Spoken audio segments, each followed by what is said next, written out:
Yo, what's up? Good morning. Good morning sa inyo lahat mga tropa. So, another day, another vlog. At syempre, another blessings na naman sa ating lahat mga tropa, no? At, yun. So, meron na tayo dito naka-ready. Pero ito, huhugasin. Yan, hugasin ito. Dahil, magbibigay tayo ng patuka sa mga mga nokis natin. Ayan.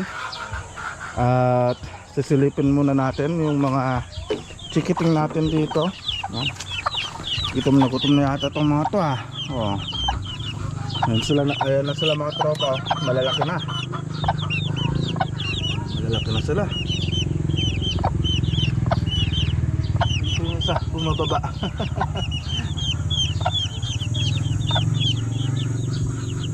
So, pag-uusapan pala natin sa vlog na to is paano ba yung paano pabukain yung katawan ng mga alaga nating mga manok.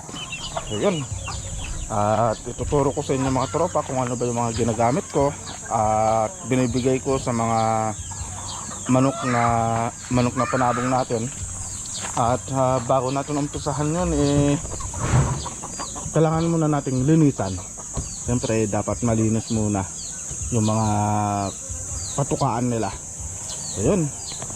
At so ito rin pala yung last day ng ating bacterial flushing. So hindi ko na ipapakita yung pagbibigay ng bacterial flushing mamayang hapon dahil hindi kasi namumumonetize sa mga videos natin.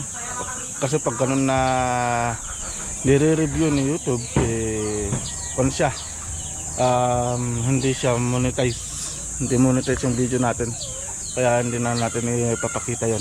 So ganun, para naman may kikitain din tayo sa mga vlog natin, no? Siyempre andun na rin kasi yung opportunity na makapag-earn ng kahit papano, diba?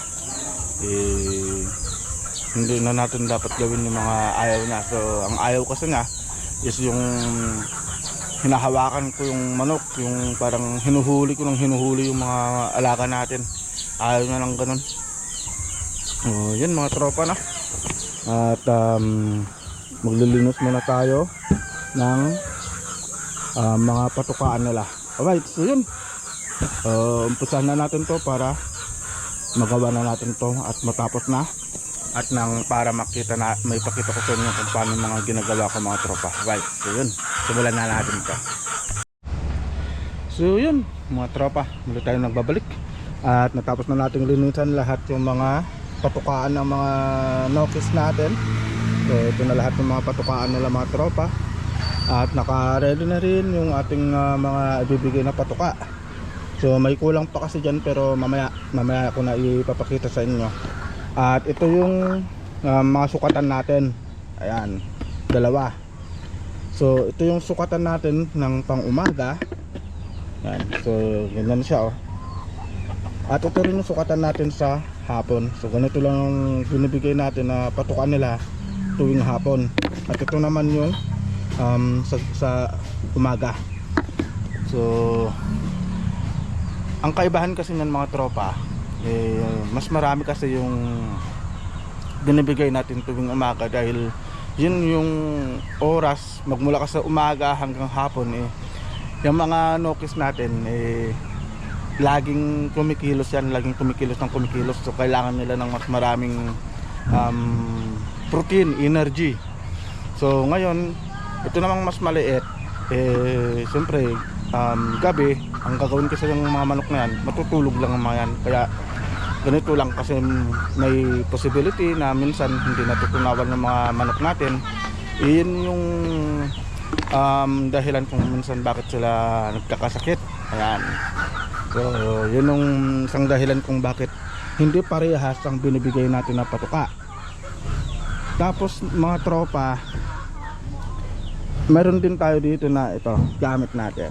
Ayan, red cell. So ito yung ginagamit natin na katuwang natin sa pagpapabuka ng katawan ng mga manok natin, no? So itong red cell na to, binibigay ko lang ito sa 3 times a week. Yan, 3 times a week. Tapos paano nga ba yung paggamit nito mga tropa? Red cell na to. So sa mga stag sa brood stag, 5 drops every patuka. Ayan, 5 drops. Ayan, 5 drops siya. Tapos sa mga sisiw naman, sa mga 1 month old natin is nagbibigay lang ako 2 drops lang. Ganun lang yung binibigay natin sa mga sisiw natin. Pero yung mga maliliit natin doon, yung naka-brooder, hindi muna natin sila bibigyan. So exempted muna sila. Kasi matakaw naman sila kumain Yung mga ganyang edad kasi matakaw kumain yung mga ganyan. So hindi muna natin sila bibigyan. Tapos meron din tayo dito malinis na tubig. Para saan ba yan? So siyempre alam niya na, we're feeding. Kaya ito may tubig tayo. Alright, so papakita ko lang sa inyo mga tropa yung paano yung pagtitimpla natin ng patuka. Pero bago yun, kukuha muna tayo nung sinasabi ko na mix. Yung mix ko na pagkain ng mga manok natin. Alright, so yun.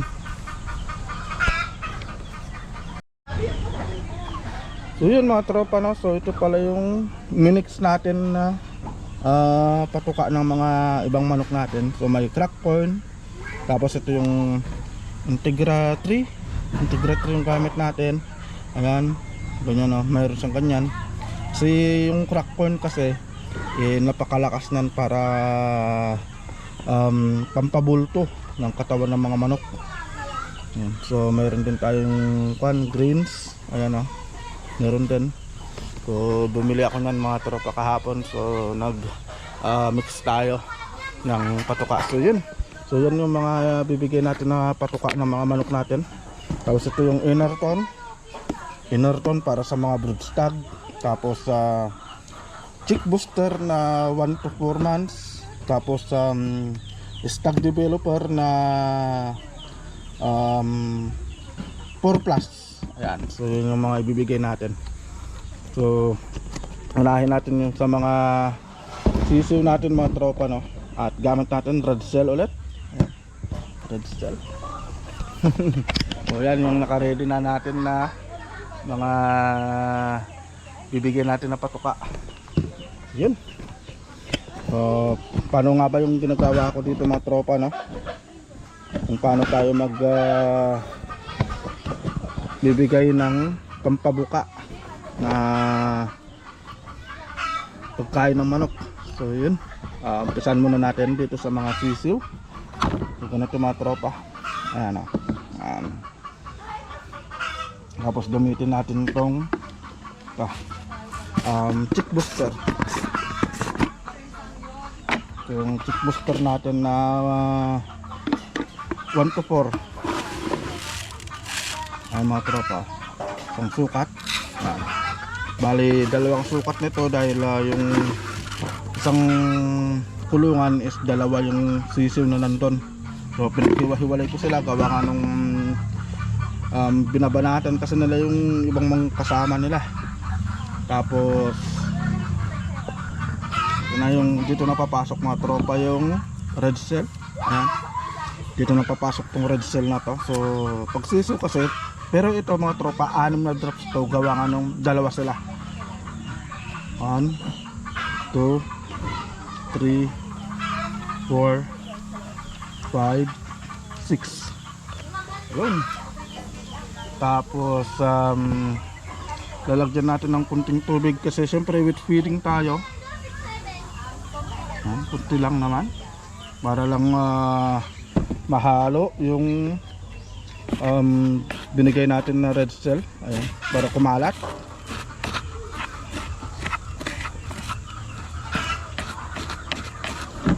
Ayan mga tropa, patuka ng mga manok natin.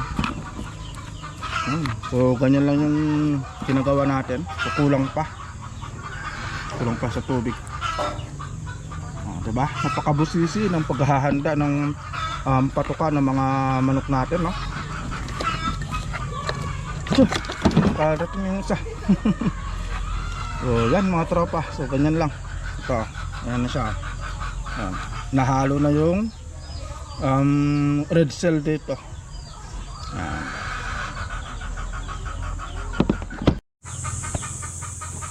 So may dagdag ko lang pala mga tropa, no? So diba nung nakaraang ginawa natin is nagpurga tayo ng mga alaga natin, ng mga stag natin. So nagpurga tayo. So bakit tayo nagpurga? Kasi para matanggal yung lahat ng bulate ng mga manok natin. Tapos bacterial flushing para ma-wash out lahat, diba? So yun yung previous vlog natin. So ito naman mga tropa, may dagdag ko lang itong red cell na to.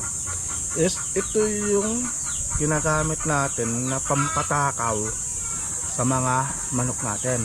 So may dalawang klase kasi na manok na to. Kailangan dapat naging mapag-obserba tayo sa mga manok natin, no? So may dalawang klase.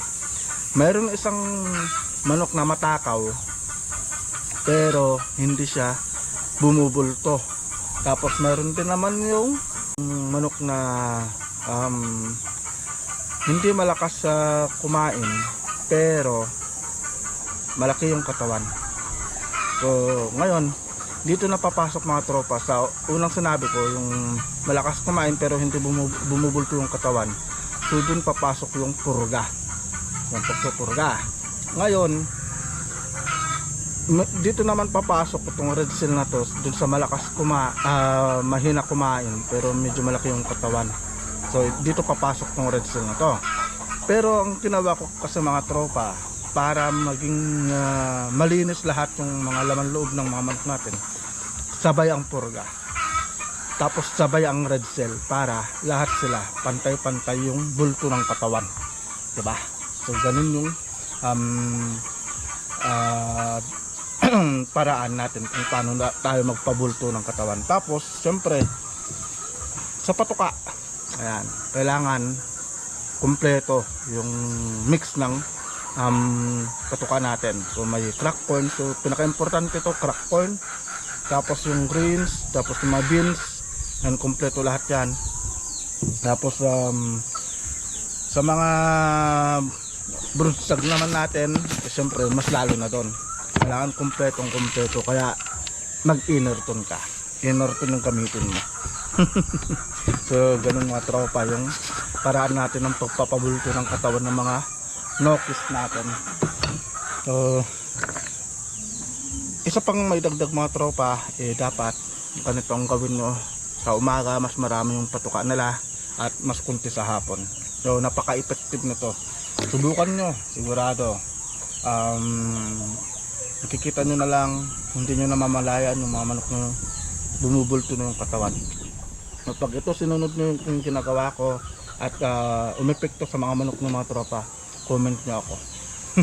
Sabihin nyo sa akin na tama yung ginagawa ko. Okay, so ganito yung paraan natin ng pagpapabulto ng katawan ng mga nokis natin. Yan na. Yan, pinaka-importante to, itong dalawang to, sukatan. Kasi pag na-overfeed naman ng mga manok natin, kunwari ganito karami, tapos sa hapon ganito rin, pag na-overfeed yung mga yan, ito na yung papasok na pag once na kinabukasan magbibigay ka ng pagkain, hindi na yan mag-uubos ng patuka. Panigurado yung mga tropa. Ay! Ayun na, gutom na itong mga to, mga astrolp natin, oh. Gutom na. Nagulat pa ako dun, biglang tumalon. Alright mga tropa, so malapit na tayo matapos. At good morning po naman. Morning. Alright, so yun. So ito na yung mga patukan natin mga tropa. 2, 3, 4, 5 1, 2, 3, 4, 5 1, 2, 3, 4, 5. Tigdilima lang yan. So ito na, lagyan ko na to kanina. Yun mga tropa, natapos din tayo sa pagre-ready ng mga patuka natin. Bibigay na lang natin ito mamaya, pero siyempre hindi dapat mawala yung tubig. Tubig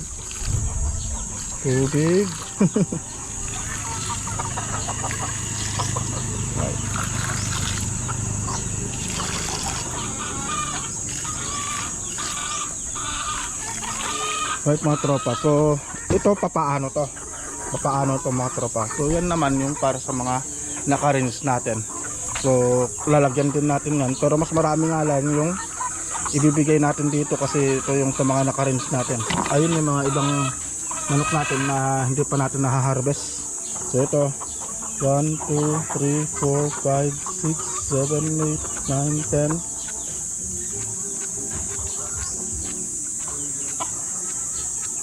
Yun.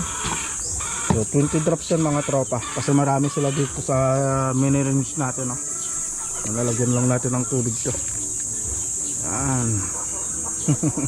So yun. So di-deliver na muna natin itong mga patukan nila mga tropa, no? Right mga tropa, so unahin natin yung mga nandun sa may holding area natin. So ito, deliver. Dito tayo sa may holding area. So yun. Lagay natin. Ito naman dito sa ating gold. Aray ko, nanunuka pa talaga. Gutom na yun. Dito naman tayo sa mga stag natin. Yung mga stag natin mga tropa. Ano? Oo. So good agad eh. Mapapakit na lang natin.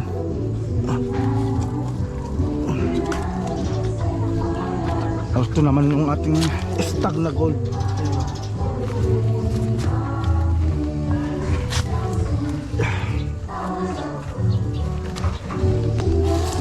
So dito naman tayo sa mga 4 months natin na going to 5 months. Ito sila mga tropa.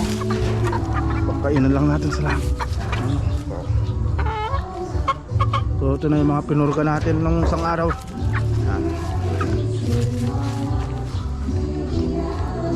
So yun mga tropa.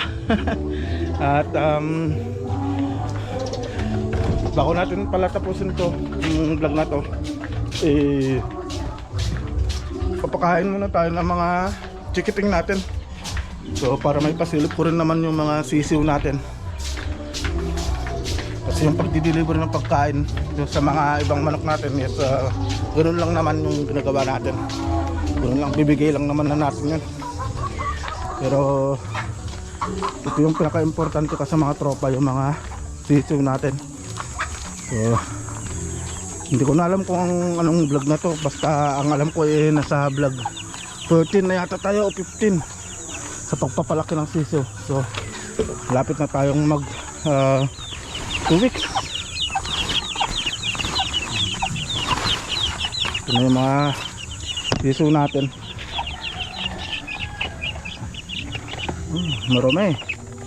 Marami siya. Kailangan natin dinisan.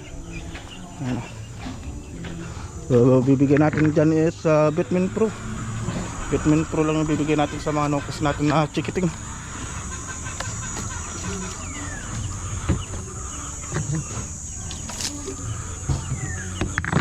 So nalinisan ko na rin pala ito kahapon. Ayun, narumihan na naman pero ganyan lang. Okay na to.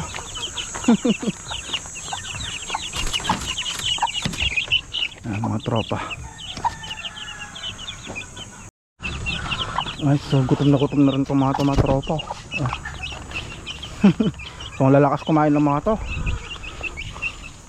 So alaga ng nanay. Ganito karami yung binibigay ko, unlimited dyan mga tropa. So ito pala yung lumabas, 3 gold, 2 gray.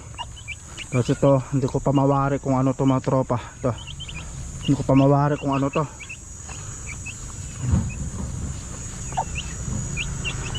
Pero itong nanay kasi mga tropa is may cross kasi to Maclean Hatch na naka-cross sa Elgama Gray. Tapos naka-battle cross yan mga tropa. So naka-cross din siya sa yung tatay kasi gold. Yung tatay ng mga to gold. Yan, pure na gold yun mga tropa na. Ayun. Alright, so ayan yung mga chikiting natin. Pero bibigay natin sa kanila kasi umaga Batman Pro.